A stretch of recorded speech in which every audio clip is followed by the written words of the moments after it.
Здравствуйте, в студии Николай Борисов и обзор чрезвычайных происшествий.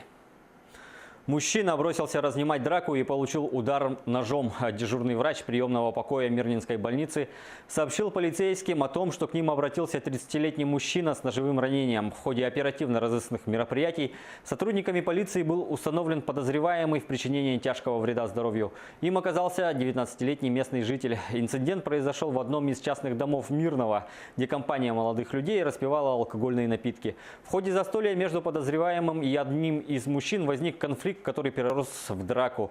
Дерущихся молодых людей стал разнимать потерпевший, однако, пытаясь их успокоить, он получил удар ножом в брюшную полость. Возбуждено уголовное дело со сроком до 2 лет. В гибели ребенка частично виноваты и органы опеки. К такому выводу пришли органы прокуратуры после проверок.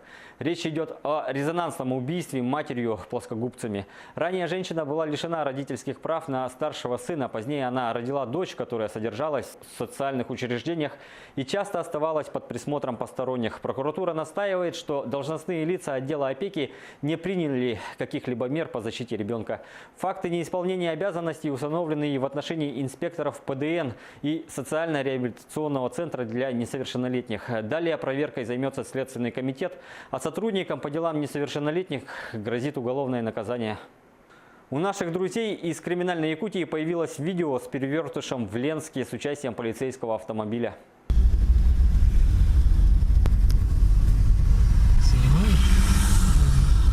Трактор задавил мужчину в Ленске. Пострадавший погиб на месте. По словам заместителя главы города, трагедия случилась рядом с домом по адресу улица Чапаева, 9. Мужчина в возрасте 50-55 лет погиб по неосторожности водителя трактора, который чистил снег возле частного гаража. Известно, что тракторист занимался индивидуальным предпринимательством.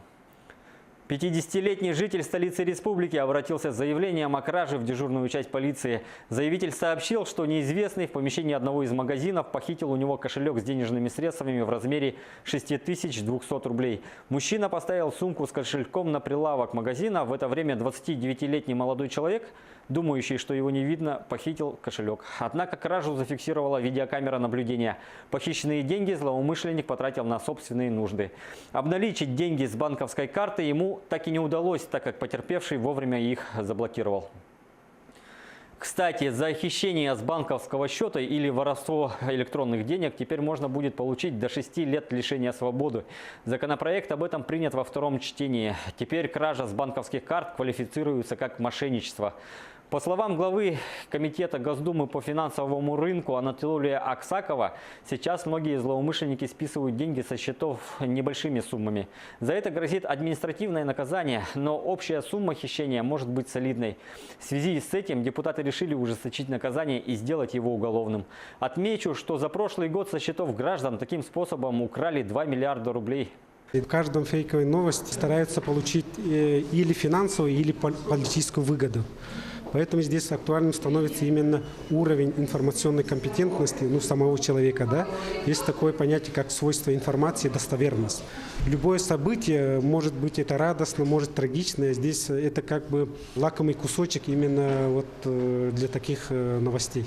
Ходатайствовать, чтобы распространяющую ложную информацию о трагедии понесли ответственность, будет Всероссийское движение «Матери России». Об этом сообщила председатель движения сенатор Валентина Петренко. Она отметила, что спекулировать на произошедшем недопустимо и что это такое же преступление, как прямая вина допустивших подобное. Также, по мнению сенатора, часть вины лежит и на репостивших информацию. Ранее популярное интернет-сообщество МДК извинилось за распространение ложных сообщений о числе погибших в результате пожара. В Мирном районе глава поселка Чернышевский точно знал, что делать, когда незаконно потратил свыше 21 миллиона рублей из бюджета. По версии следствия, глава и застройщик заключили муниципальный контракт на приобретение муниципальную собственность 19 жилых помещений в каменном доме для переселения из аварийного жилфонда. Однако застройщик не выполнил работу. При этом глава поселка необоснованно перечислил бюджетные средства в адрес застройщика. Это повлекло за собой особо крупный ущерб бюджету поселка. Возбуждено уголовное дело. На этом у меня все. Берегите себя.